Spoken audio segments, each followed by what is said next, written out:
तिमीले कति मिठो हाँस्यौ राजा, तिम्रो त्यो निश्चल हाँसोको सम्झनाले हामीलाई युग युगसम्म रुवाइरहनेछ। अकल्पनीय दरबार हत्याकाण्डको केही दिनपछि नारायणहिटी राजदरबारको मूलद्वारमा राखिएको शोक पुस्तिकामा पंक्तिकारले यो हरफ लेखेको थियो र लेखिसकेपछि साँच्ची नै आँसु पुस्दै त्यहाँबाट बाटो लागेको थियो। त्यो क्षणको सम्झना 20 वर्षपछि पनि आज ताजै छ।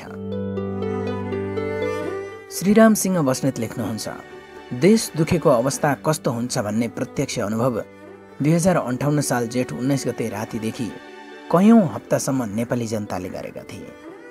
देशभित्र मात्र होइन, संसारका विभिन्न स्थानमा रहेका नेपाली र नेपालका शुभेच्छुक विदेशीहरूले समेत घोर आश्चर्य र दुःखको अनुभव गरेका थिए।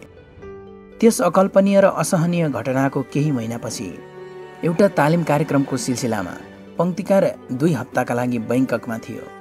नेपालबाट आएको भन्ने बित्तिकै उनलाई त्यहाँ भेटिने प्रायजसो विदेशी मित्रहरूले पहिलो जिज्ञासा त्यही घटनाबारे हुन्थ्यो। तर उनीहरूको जिज्ञासा मेटाउन सक्ने अवस्थामा थिएनन्। उनी अनेकौं कोणबाट उनीहरू प्रश्न गर्थे। युवराज दिपेन्द्रले गोली प्रहार गरेको भन्ने औपचारिक भनाइलाई पत्याउन कोही पनि तयार थिएनन्। न उनी आफै विश्वस्त थिए। कोही भारतको षड्यन्त्र हो कि भनेर सोध्थे, कोही शङ्काको सुई अमेरिकातिर पनि सोझ्याउँथे। घटनाबारे तथ्य छानबिन गर्न तत्कालीन प्रधान न्यायाधीशको अध्यक्षतामा उच्चस्तरीय समिति बनाइएको थियो। यस सन्दर्भमा 2 नेताको प्रवृत्ति उदाङ्गिएको थियो। समिति बन्ने बेलामा मलाई पनि समितिमा राख्नु, म छुटुला नि भनेका ती तत्कालीन नेकपा एमालेका महासचिव माधव नेपाललाई प्रमुख प्रतिपक्षी नेताका हैसियतले उक्त समितिमा राखिएकोमा पछि उनले सो समितिमा बस्न नमानेर बेखडा खडा गरेका थिए र अन्ततः प्रमुख प्रतिपक्षी बिना नै समितिले काम गर्यो। समितिले काम सकेर प्रतिवेदन सार्वजनिक गरेपछि आयोजित पत्रकार सम्मेलनमा तत्कालीन सभामुख तारानाथ राणाभाटले अर्को नौटङ्की देखाए। दिपेन्द्रले हत्याकाण्डमा प्रयोग गरेको भनिएको स्वचालित बन्दुक उनले उत्ताउलिएर आफैले उठाएर पत्रकारहरूतर्फ सोझ्याउँदै भटट्ट गोली चलाइयो भनी घटनाको अभिनय गरेर देखाए। उनको यो अपरिपक्व र अमर्यादित कार्यको सबैतिर यति आलोचना भयो कि उनको राजनैतिक अवसान हुनुको एउटा कारण पनि यो बन्न पुग्यो। भट्टटर पार्दै पुनः श्री 5 महाराज अधिराज एवं कुमार गोरख शमशेर राणा, श्री धीरेन्द्र शाह, कुमार खड्ग विक्रम शाह। राष्ट्रिय वियोगको यस घटना भएको जेठ 19 गते शुक्रबारको रात साँच्ची नै जीवनमा बिर्सिन नसक्ने रात थियो यस पंक्तिकारका लागि पनि। यी पंक्तिकार त्यतिखेर राष्ट्रिय समाचार समिति राससको प्रमुख समाचारदाता थिए। समाचारका लागि हर क्षण चनाखो रहनु उनको कर्तव्य थियो। उनी घरमै थिए। राति करिब 10 बजेतिर ल्यान्डलाइनमा फोन बज्यो। यद्यपि त्यतिखेर ल्यान्डलाइन फोन भन्ने चलन थिएन, किनकि मोबाइल फोनको चलन नै आएको थिएन।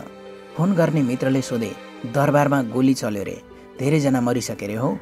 यति भन्ने बित्तिकै उनले मात्र होइन, कसैले पनि पत्याउने कुरा थिएन यो। त्यसैले कसैले चलाएको हावादारी कुरा गरे होला भनेर उसलाई जवाफ दियो उनले। एकछिनपछि अर्को फोन आएर त्यस्तै प्रश्न सोधियो।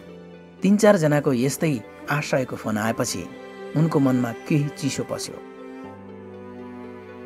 माओवादी हिंसाको बिगबिगी चलिरहेको समय भएकाले उतैतिर पनि आशंका हुनु अस्वाभाविक थिएन। त्यसपछि उनको तत्कालीन हाकिम राससका अध्यक्ष गणेश बल्लभ प्रधानकै फोन आयो। उनी नेपालका पुराना पत्रकार र पाका मानिस थिए। त्यसैले पनि अघिल्ला फोनहरूभन्दा उनको फोनले पक्कै पनि केही ठुलै घटना भएको हुनुपर्छ भन्ने विश्वास भयो। तर उनले पनि यकिन जानकारी पाएका थिएनन्। उनले दरबारतिर ठुलो विस्फोट भयो रे, केही थाहा पाउनु भयो कि भनेर सोधेका थिए। त्यस्तैमा एउटा मित्रले फोन गरेर सीएनएनले देखाइसक्यो भन्यो। टिभीमा सीएनएन लगाएको त नभन्दै हो रहेछ। नेपाली सेनाको उच्च पदाधिकारीहरूको हवाला दिँदै घटनाको प्रारम्भिक समाचार दिइरहेको थियो, तर कुनै घटनाको दृश्य भने देखाएको थिएन। नेपाल सम्बन्धी केही स्टिल फोटो मात्र देखिएको थियो। यस्तै घटनाबारे अन्तर्राष्ट्रिय माध्यमबाट निरन्तर समाचार आइरहेको थियो, तर राष्ट्रिय सञ्चार माध्यमले भने मौन रहन बाध्य दिए। राजगद्दीसीन राजाको निधन भएमा युवराजलाई गद्दी आरोहण नगराई राजाको निधन भएको घोषणा नगर्ने प्रचलन र राज परिषदको नियमको मारमा नेपालका मिडिया परेका थिए। गोली लागि अचेत अवस्थामा सैनिक अस्पतालमा अन्तिम सास लिइरहेका युवराज दिपेन्द्रलाई राजा घोषित गरेपछि मात्र राजा वीरेन्द्र र रानी ऐश्वर्या लगायतको निधन भएको घोषणा गरियो। त्यसबारे पनि संवाद सचिवालयबाट कुनै आधिकारिक समाचार आएन। त्यसका लागि अनुरोध गर्दा तपाईँहरूले आफ्नै हिसाबले रिपोर्टिङ गर्नुहोस् भनियो। त्यसपछि उनले पनि भारी मन लिएर दरबार हत्याकाण्डको समाचार लेखेर त्यही राजशासबाट त्यही सम्प्रेषण भयो। त्यही समाचार जेठ 22 गते गोरखापत्रको स्काई हेड मास्ट हेड भन्दा पनि माथि बिरलै दिइने समाचारमा प्रकाशित भयो। त्यही समाचारमा उनले सो घटनालाई अकल्पनीय भन्ने शब्द प्रयोग गरेका थिए। त्यस घटनाको सन्दर्भमा पहिलो पटक प्रयोग भएको अकल्पनीय शब्द नै व्यापक रूपमा प्रयोग भयो। बिहानदेखि राष्ट्रिय पोसाक लगाएर स्ट्यान्ड बाई बसेका रिपोर्टर साथीहरूसहित उनी पनि दिपेन्द्रको गद्दी आरोहण, राजा रानीको शवयात्रा र अन्त्येष्टि आदिको ऐतिहासिक एवं गम्भीर रिपोर्टिङ सकेपछि मात्र कामको तनावबाट मुक्त भए। तर मन भने पछिसम्म भारी नै भइरहेको थियो। शाही संहारका सन्दर्भमा केही कुरा अनौठा थिए भने केही अझैसम्म अनुत्तरित। यतिखेर प्रधानमन्त्री तथा राजदरबार मामिला सम्बन्धी मन्त्री गिरिजाप्रसाद कोइराला थिए। तर विश्व हल्लाउने त्यसपछिका परिदृश्य घटनाहरूमा उनको निरीहता अनौठो थियो। उनी कुनै पनि निर्णायक भूमिकामा थिएनन्। घटनाबारे यथासम्भव छिटो उनलाई जानकारी दिन पनि कसैले आवश्यक ठानेनन्। उनी भोलिपल्ट मात्र घटनास्थल पुग्न बाध्य भए। गोलीकाण्डमा घाइते भई जीवन मरणको दोसाधमा पुगेका देशका राजा, रानी, युवराज, अधिराजकुमार, अधिराजकुमारी आदिलाई दरबारबाट 5 मिनटको दूरीमा रहेको देशको सबैभन्दा ठूलो र साधन सम्पन्न वीर अस्पताल नलगी झण्डै आधा घण्टा टाढाको छाउनी सैनिक अस्पताल किन पुर्याइयो र त्यो निर्णय र त्यसलाई कार्यान्वयन गर्ने आदेश रगतको आहालमा डुबेको दरबारभित्र कसले गर्यो? टाउको, छाती जस्ता महत्त्वपूर्ण अङ्ग जोगिएको तर तिग्रामा मात्र गोली लागि रक्तस्राव मात्र भइरहेकी अधिराजकुमारी श्रुतिलाई किन बचाउन सकेनन् सैनिक अस्पतालले? आफ्नो नाम नदिइकन घटनाको CNN BBCलाई जानकारी दिएर संसारभर खबर फैल्याउने ती एक उच्च सैनिक अधिकृत को थिए? तिनको बारेमा नेपाली सेनाको प्रशासन जानकार को थियो? तत्कालीन प्रधान सेनापति प्रज्वल शमशेर जवराले दरबारको सुरक्षा हाम्रो नेपाली सेनाको जिम्मेवारी होइन, दरबारको सुरक्षाका लागि दरबारभित्रै सेना छ भन्ने विवादास्पद जवाब दिएका थिए। के नेपालका राजाले आफ्ना लागि बेग्लै सेना राख्ने चलन थियो, जबकि दरबारभित्रको सुरक्षाका लागि पनि सैनिक हेडक्वार्टरले खटाए अनुसार नै नेपाली सेनाका अधिकृत तथा जवानहरू तैनाथ रहन्थे? राजा र राजपरिवारका सैनिक अङ्गरक्षकहरूको निकम्मापनको ज्वलन्त उदाहरण थियो दरबार हत्याकाण्ड। प्रधान सेनापतिबाट अवकाश पाएपछि उनै जवरा फ्रान्सका लागि नेपालको राजदूतमा नियुक्त भए। कडा लागु पदार्थको सेवनले आफैलाई सम्हाल्न नसकेको अवस्थामा पुगेकाले अरूलाई सहारा दिएर कोठामा लगेर सुताइएका भनिएका युवराज दिपेन्द्र पनि फेरि तुरुन्तै कसरी स्वचालित रात्रि भोजन स्थलमा पुगी गोलीकाण्ड मचाउन सफल भए। मदिरा र कडा लागु पदार्थको कुलतमा फसेका भनेर दरबारभित्र सबैलाई जानकारी हुँदाहुँदै दिपेन्द्रलाई स्वचालित हतियारसम्मको खुला पहुँच किन दिइएको थियो? गोलीकाण्ड भएको मुख्य घटनास्थल त्रिभुवन सदन सरकारलाई समेत जानकारी नदिई हतार हतारमा किन भत्काइयो? यस्ता कयौं प्रश्नहरूको सही जवाफ आएको छैन र सायद कहिले आउने पनि छैन। त्रिभुवन सदन नभत्काइएको भए अहिले त्यो नारायणहिटी सङ्ग्रहालयको एक प्रमुख दर्शनीय स्थल हुने थियो।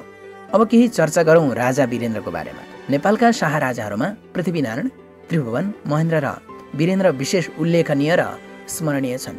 ती बाहेक अरू राजाहरू जनमानसको हेक्कामा छैनन् र हुनु आवश्यक पनि छैन। तर 2062 पछि ती 4 राजाहरूलाई उपेक्षा गर्ने दुश्चरित्र राजनीतिक वृत्तबाट देखाइएको छ। इतिहासलाई वर्तमानले अपमान गर्यो भने त्यसको मूल्य भविष्यले चुकाउनु पर्दछ। हिन्दू धर्मले राजालाई भगवान विष्णुको अंश माने पनि राजाहरू मानिस नै थिए, भगवान थिएनन्। त्यसैले उनीहरूको पनि कमी कमजोरी त्रुटि हुनु अस्वाभाविक होइन। लेनिन, माओ, महात्मा गान्धी, नेल्सन मण्डेला जस्ता विश्व नेताहरूका पनि त्रुटि कमजोरी नै थिए। राजा वीरेन्द्र खुला र उदार विचारका साँच्चीकै शान्तिप्रेमी राजा थिए। उनीसँग प्रत्यक्ष भेटेर कुराकानी गर्नुअघि बाहिर उनको चर्को आलोचना गर्नेहरूले पनि उनीसित भेटेपछि आलोचना गर्न छाडेका थिए। 2046 सालको जनआन्दोलन सफल भएपछि राजासँग वार्ता गर्न दरबार पुगेका नेताहरूले वार्तापछि राजा आफूहरूले सोचे भन्दा धेरै सकारात्मक पाएको बताएका थिए। उक्त वार्ताका सहभागी नेपाली काङ्ग्रेसका तत्कालीन सभापति कृष्णप्रसाद भट्टराईले राजालाई थरो जेन्टलम्यान भनेर पत्रकार समक्ष बताएका थिए। खुला मञ्चबाट राजालाई श्रीपेज फुकालेर चुनाव लड्न आउनु भनेर हुङ्कार गर्ने कम्युनिस्ट नेता मदन भण्डारीको पनि दरबारमा राजासँग कुराकानी भएपछि राजाप्रतिको दृष्टिकोण बदलिएको पाइन्छ। राजा वीरेन्द्र आम जनमानसमा लोकप्रिय थिए भने अन्तर्राष्ट्रिय जगतमा प्रतिष्ठित। 2046 सालमा भारतले गरेको नाकाबन्दी र बहुदलको माग गरी चलेको जनआन्दोलनको दोहोरो चेपुवामा परेको कार्यकारी राजा वीरेन्द्रले भारतसँग झुक्नुभन्दा आफ्नै देशका नेताहरूसँग सम्झौता गरेको निर्णय उनको सुझबुझ र राष्ट्रप्रेमको ज्वलन्त उदाहरण हो। राजा वीरेन्द्रसम्म कुनै समस्या पुग्यो भने त्यसको उचित समाधान उनले दिन्थे, तर बाधा कहाँनिर थियो भने समस्यालाई उनीसम्म पुग्नै दिँदैनथ्यो। उनीसम्म यथार्थ कुरा पुर्याउन बीचमा रहेका धेरै प्रक्रिया रूपी पर्खालहरूलाई छिचोल्नु पर्दथ्यो, जो सहजै थिएन। राजा नै सर्वे सर्वा रहेका पञ्चायतकालमा पनि राजाले चाहेका कतिपय काम सम्पन्न हुन सकेका थिएनन्। नयाँ मुलुक ऐन, विकेन्द्रीकरण, भूमि सुधार आदि महत्त्वपूर्ण कदमले आफ्नो अपेक्षित लक्ष्य हासिल गर्न सकेनन्। यसको मुख्य कारण राजालाई घेरेर बसेको पङ्क्तिको प्रवृत्ति थियो। राजा वीरेन्द्रको मुख्य कमजोरी पारिवारिक मामिलामा थियो। राजपरिवारभित्र राजा निष्क्रिय र रानी ऐश्वर्या हावी थिइन्। पतिव्रत हुन नसकेको आरोपमा आफ्नै कान्छो भाइ धीरेन्द्रलाई रानीको दबावमा श्री 5 अधिराज कुमारको पदवी खोज्नु राजाको ठूलो त्रुटि थियो। राजपरिवारभित्र विग्रहको सुरुवात त्यही घटनादेखि भएको हो। अनौठो त के थियो भने अधिराज कुमारसँग विवाह भएको कारण श्री 5 अधिराज कुमारीको पदवी पाएकी धीरेन्द्रकी पत्नी प्रेक्षाको सो पदवी पतिको पदवी खोसिएपछि पनि रानीको दबावमा कायमै रहेको थियो। उनी रानी ऐश्वर्यकी कान्छी बहिनी थिइन्। दरबार हत्याकाण्ड भएको केही समयपछि उनको पनि रारातालमा भएको हेलिकप्टर दुर्घटनामा आश्चर्यजनक रूपमा निधन भयो। युवराज दिपेन्द्रलाई सही अभिभावकत्व दिन नसक्नु पनि राजा रानीको ठूलो कमजोरी थियो। राजा र युवराज अर्थात् बाबु छोरीबीच नियमित भेटघाट र छलफल बिरलै मात्र हुन्थ्यो भन्ने दरबारभित्रका जानकारहरू बताउँछन् भने रानी छोरा दिपेन्द्रमाथि अनावश्यक रूपमा कडा नियन्त्रण राख्न खोज्थिन्, जो प्रत्युत्पादक हुन गयो। राजगद्दीका उत्तराधिकारी युवराज छोरालाई 30 वर्षको उमेरसम्म पनि अविवाहित नै राख्नु र विवाहबारे आमाले अवाञ्छित दबाब दिनु कुनै पनि दृष्टिले उचित थिएन। 2047 को संविधानबाट राजा वीरेन्द्रले कार्यकारी अधिकार छोडी संवैधानिक राजा मात्र बनेर बस्न सहमत भएकोमा राजपरिवार उनीसित खुसी थिएन। नेपालका यस्ता दुई असाधारण घटना, दासढुङ्गा र दरबार हत्याकाण्डको यथार्थ पत्ता लाग्न सम्भव होला भन्ने कुरामा अब सायदै कोही आशावादी होलान्। अहिले राजतन्त्र गएर गणतन्त्र आइसकेको छ। यद्यपि यो गणतन्त्र कसका लागि आएको वा ल्याइएको हो भन्ने अझै जनताले राम्ररी भ्यौ पाउन सकेका छैनन्। तर आज 20 वर्षपछि पनि राजा वीरेन्द्र भन्ने शब्द कतै आउँदा जोसुकै नेपालीको मनमा पनि उनकै त्यो हाँसिलो मुहारको झझल्को आउन छोडेको छैन।